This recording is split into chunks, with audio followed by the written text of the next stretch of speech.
అక్కడ పవన్ కళ్యాణ్ గారు చాలా క్లియర్ గా చెప్పారు. ఇప్పుడు టికెట్ రేట్లు పెంచడం వల్ల కేవలం అది సినీ పరిశ్రమకి లేకపోతే నిర్మాతకి లేకపోతే హీరోకే కాదండి, అటు ప్రభుత్వం కూడా 18% దాని మీద జిఎస్టీ ఆదాయం వస్తుంది. ఈ బ్లాక్ టికెట్ మార్కెటింగ్ కానండి, ఇట్లా మాఫియా లాగా ఈ ముందే థియేటర్లు కూడా కొంతమంది ఆ టికెట్స్ ని బ్లాక్ చేసుకొని అధిక రేట్లకు అమ్ముకోవటం, అంటే ఇప్పుడు సామాన్యుడి దగ్గర అవి డబ్బులు అనేది ఆల్రెడీ దోచుకోవడం జరుగుతుంది. సో దీనికి కూడా కొంత నియంత్రణ చేయవచ్చు అన్న ఒక ఉద్దేశంతో ఏంటంటే వీళ్ళు ఏంటంటే అఫీషియల్ గా అలా రేట్లు పెంచడం వల్ల ఆ ఆదాయంలో కూడా ప్రభుత్వానికి రావాల్సిన భాగం కూడా స్పష్టంగా వస్తుంది, ప్రభుత్వంకి ఆదాయం చేకూరుతుంది. రెండోది పరిశ్రమకు కూడా ఆ డబ్బులు అనేది మేలు చేస్తాయి. అంటే ఇప్పుడు మన సినిమాలు కనుక చూస్తే ఈరోజు మన సినిమా జాతీయ స్థాయి నుంచి అంతర్జాతీయ స్థాయికి వెళ్ళబోతున్నాం. అంటే ఆల్రెడీ మనం ఆ దిశగా బాగా అడుగులేస్తున్నాం. ఆల్రెడీ పాన్ ఇండియా లెవెల్లో మనం గత కొన్ని సంవత్సరాల నుంచి పెద్ద సినిమాలు నిర్మిస్తున్నాం, విజయాలు సాధించాం. ఇవాళ ప్రపంచవ్యాప్తంగా కూడా ముందుకెళ్లే పరిస్థితిలోకి ఉన్నాం.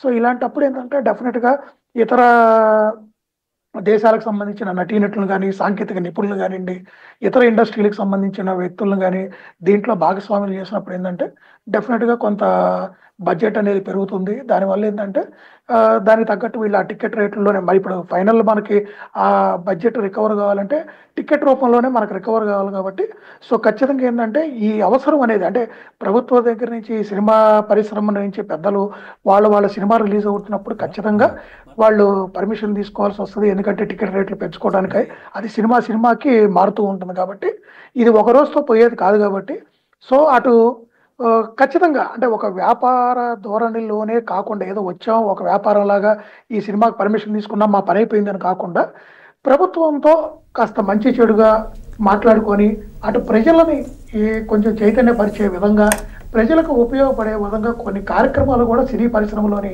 హీరోలైనా నిర్మాతలైనా కొంత డబ్బులు కూడా ఖర్చు పెట్టి, ఎందుకంటే సామాన్యులు ఇప్పుడు ఇంతకుముందు మనం చూసాం సినిమా పరిశ్రమలో వీళ్ళు అటు బాలీవుడ్ స్టార్స్ కానివ్వండి, టాలీవుడ్ స్టార్స్ అని వీళ్ళు క్రికెట్ మ్యాచ్లు ఆడటం, దాని నుంచి కొంత ఫండ్ రైజ్ చేయటం, ఎప్పుడైనా వరదలు వచ్చినప్పుడు వరద బాధ్యతలు సహాయం చేయడం, పేద విద్యార్థులకు సహాయం చేయడం, ఇట్లాంటి కొన్ని కార్యక్రమాలు కూడా లోగడ చేశాం. తర్వాత అవి తగ్గిపోయినాయి మీరు గమనిస్తే. నిజంగా చెప్పాలంటే సార్ బెనిఫిట్స్ ప్రధాన ఉద్దేశం కూడా అదే కదా. అవునండి. సో ఇవేంటంటే సార్ డెఫినెట్ గా సార్ మనం కొంత తీసుకుంటున్నప్పుడు we have to give back అండి. సొసైటీకి కూడా కొంత మనం చేయాలి సార్. అది ఎవరైనా సరే అది మన అంటే ఒక సామాన్యుడిగా మనం ఒక పొజిషన్కి ఎదిగినాక ఏంటంటే మన సొసైటీకి కొంత చేయాలి, ఇవ్వాలి. సో అలానే ఈరోజు సినిమా పరిశ్రమలో ఉన్నటువంటి హీరోలైనా ప్రొడ్యూసర్లైనా ఎవరైనా సరే నేను ఒకటే చెప్తున్నాను, వాళ్ళు సంపాదించడమే కాదు, వాళ్ళు ప్రజలకి ఇప్పుడు ఆడియో ఫంక్షన్స్ ఇలాంటివి చేస్తున్నారు. ఇలాంటి జరిగినప్పుడు ఒక రిస్క్ మేనేజ్మెంట్ ఫండ్ అని, అంటే అనుకోని విపత్తు. ఇప్పుడు నిన్న రాజమండ్రిలో ఫంక్షన్ జరిగింది, తిరుగు ప్రయాణంలో ఇద్దరు పాప యాక్సిడెంట్లో చనిపోయారు. ఇప్పుడు అలాంటి వ్యక్తులకి ఆదుకోవడానికి ఏదో ఒక ఫండ్ అనేది ఉందనుకోండి, ఇమీడియట్ గా రెస్పాండ్ అయ్యి ఇండస్ట్రీ నుంచి ఆ ఫండ్ అనేది రిలీజ్ అయితే ఇప్పుడు వాళ్ళకి అటు హాస్పిటల్ ఎక్స్పెన్సెస్ కావచ్చు, లేదు వాళ్ళకి ఏదన్నా జరిగినప్పుడు ఆ కుటుంబానికి ఇమీడియట్ గా కొంత రిలీఫ్ వాటికి ఆ ఫండ్ అనేది ఉపయోగపడుతుంది.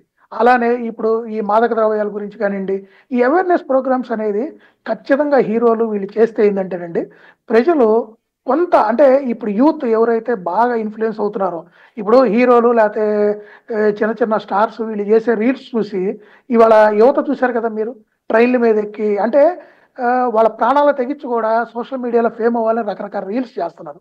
వాళ్ళ హెయిర్ స్టైల్స్ ఏంది, వాళ్ళ హార్స్ రైడింగ్ ఏంది, బైక్ రైడింగ్ ఏంది, వాళ్ళు చేస్తున్నటువంటి డ్యాన్స్ మూమెంట్స్ ఏంది, స్టంట్స్ ఏంటి, ఇవన్నీ అనుకరిస్తున్నారు.